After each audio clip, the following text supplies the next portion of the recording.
ഹൃദയപൂർവ്വം മാത്രമല്ല വരാനിരിക്കുന്നത് ഞെട്ടിക്കുന്ന മോഹൻലാൽ പ്രൊജക്ടുകളാണ്. അതും മലയാളത്തിൽ മാത്രമല്ല, തമിഴ്, തെലുങ്ക് ഭാഷകളിൽ നിന്നും മോഹൻലാൽ ചിത്രങ്ങൾ വന്നിട്ടുണ്ട്. ഇനിയും വായിച്ചു തീരാൻ ഒരുപാട് പേജുകൾ ബാക്കിയുള്ള നടൻ. തുടരുന്ന മോഹൻലാൽ എന്ന സ്റ്റാർ മെറ്റീരിയൽ. ചിരിയും കളിയുമുള്ള മുണ്ടെടുത്ത മണ്ണിലിറങ്ങി നടക്കുന്ന നടൻ. അലറിക്കരയാൻ ആഗ്രഹിക്കുമ്പോഴും അത് അമർത്തിപ്പിടിച്ച് ഉള്ളിലൊതുക്കിക്കൊണ്ട് കരയേണ്ടി വരുന്ന ഒരു മനുഷ്യൻ. അതെ, യഥാർത്ഥ മനുഷ്യന്റെ മുഖഭാവങ്ങൾ ആടിയുലയുന്ന വ്യക്തി. നിഴൽ പോലും അഭിനയിക്കുന്ന മഹാപ്രതിഭ. അതാണ് മലയാളികളുടെ സ്വന്തം ലാലേട്ടൻ. മലയാളികളുടെ സ്വകാര്യ അഹങ്കാരം കൂടിയാണ് മോഹൻലാൽ എന്ന നടൻ. കാലങ്ങൾക്കിപ്പുറവും തന്റെ നടന വൈഭവം കൊണ്ട് പ്രേക്ഷകരെ തന്നിലേക്ക് അടുപ്പിക്കുന്ന മോഹൻലാലിനുള്ള കഴിവ് അത് മറ്റൊരു നടനും ഇന്നില്ല. അതുതന്നെയാണ് പ്രായവ്യത്യാസമില്ലാതെ മോഹൻലാൽ എന്ന നടനിലേക്ക് എല്ലാവരും സ്നേഹത്തോടെ അടുക്കുന്നതും. ഇപ്പറഞ്ഞ ലാലേട്ടന്റെ സൂപ്പർ ഹിറ്റ് ചിത്രങ്ങൾ തന്നെയാണ് 2025 ആഘോഷമാക്കിയതും ആഘോഷമാക്കാൻ പോകുന്നതും. അതെ, സൂപ്പർ ഹിറ്റ് പ്രൊജക്ടുകളാണ് ഇനി വരാനിരിക്കുന്നത്.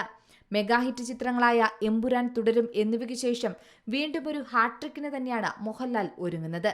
അതെ, പ്രേക്ഷകരുടെ പ്രതീക്ഷ അതുതന്നെയാണ്. സത്യൻ അന്തിക്കാട് മോഹൻലാലും ഒന്നിക്കുന്ന 20ാമത് ചിത്രമാണ് ഹൃദയപൂർവ്വം. ഈ വർഷം ഫെബ്രുവരിയിലായിരുന്നു സിനിമയുടെ ചിത്രീകരണം ആരംഭിച്ചത്. എന്നാൽ ഇതാ ഓണം റിലീസായി ചിത്രം റിലീസിനൊരുങ്ങുകയാണ്.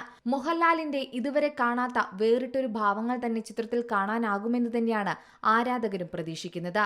എന്നാൽ ഇപ്പോഴിതാ പ്രോമിസിംഗ് പ്രൊജക്ടുകളുമായി മോഹൻലാൽ എത്തുന്നു എന്ന സന്തോഷ വാർത്ത തന്നെയാണ് ആരാധകർക്കു വേണ്ടി പങ്കുവെക്കുന്നത്. ഓണം റിലീസായി സത്യൻ അന്തിക്കാട് ചിത്രം ഹൃദയപൂർവ്വം എത്തുമ്പോൾ ഈ വർഷം ഒന്നിലേറെ പ്രൊജക്ടുകളിൽ ലാലേട്ടൻ അഭിനയിക്കുന്നു എന്ന് തന്നെയാണ് അറിയാൻ സാധിക്കുന്നത്. എന്നും എപ്പോഴും ശേഷം മോഹൻലാലും സത്യൻ അന്തിക്കാടും ഒന്നിക്കുന്ന ഹൃദയപൂർവ്വം ഓഗസ്റ്റ് 29-നാണ് തിയേറ്ററുകളിൽ എത്തുന്നത്. നിലവിൽ ഈ സിനിമയുടെ പ്രൊമോഷൻ പരിപാടികളുടെ തിരക്കിലാണ് ലാലേട്ടൻ. ഭ ഭ ഭ എന്ന ദിലീപ് ചിത്രത്തിലാണ് മോഹൻലാൽ ഇപ്പോൾ അഭിനയിക്കുന്നത്. ധനഞ്ജയ് ശങ്കർ സംവിധാനം ചെയ്യുന്ന ചിത്രത്തിൽ ലാലേട്ടൻ ഒരു ക്യാമിയോ കഥാപാത്രമായാണ് എത്തുന്നത്. അതിനുശേഷം ദൃശ്യം 3-ൽ മോഹൻലാൽ അഭിനയിക്കുമെന്നും റിപ്പോർട്ടുകളുണ്ട്. ദൃശ്യം സീരീസിന്റെ അവസാന ഭാഗം കൂടിയാണിത്. അതിനുശേഷം ആഷിഖ് ഉസ്മാൻ നിർമ്മിക്കുന്ന ചിത്രത്തിലാകും ലാലേട്ടൻ അഭിനയിക്കുന്നത്. നവാഗതനായ ഓസ്റ്റിൻ ഡാൻ തോമസ് സംവിധാനം ചെയ്യുന്ന ഈ ചിത്രത്തിൽ മോഹൻലാലിന്റേത് പോലീസ് കഥാപാത്രമാണെന്നും നമുക്കറിയാം. ഈ സിനിമയ്ക്കായി മോഹൻലാൽ പൂർണ്ണമായി താടിയെടുക്കുമെന്നും റിപ്പോർട്ടുകളുണ്ട്. മലയാളത്തിന് പുറമെ തമിഴ്, തെലുങ്ക് ഭാഷകളിലും മോഹൻലാലിന് അവസരങ്ങൾ ലഭിക്കുന്നുണ്ടെന്നാണ് അറിയുന്നത്. ചിലതെല്ലാം കഥ കേട്ടു. മലയാളത്തിന് പുറത്തുള്ള ഭാഷകളിലെ പ്രൊജക്ടുകളിൽ അന്തിമ തീരുമാനം എടുത്തില്ലെന്നും അണിയറ പ്രവർത്തകരും ഇതുമായി ബന്ധപ്പെട്ട സഹപ്രവർത്തകരും അറിയിക്കുന്നുണ്ട്. എന്തായാലും ഉടൻ തന്നെ ലാലേട്ടന്റെ വിവിധ ഗെറ്റപ്പിലുള്ള സിനിമകൾ നമുക്ക് പ്രതീക്ഷിക്കാം. Entertainment desk, C Malayalam news.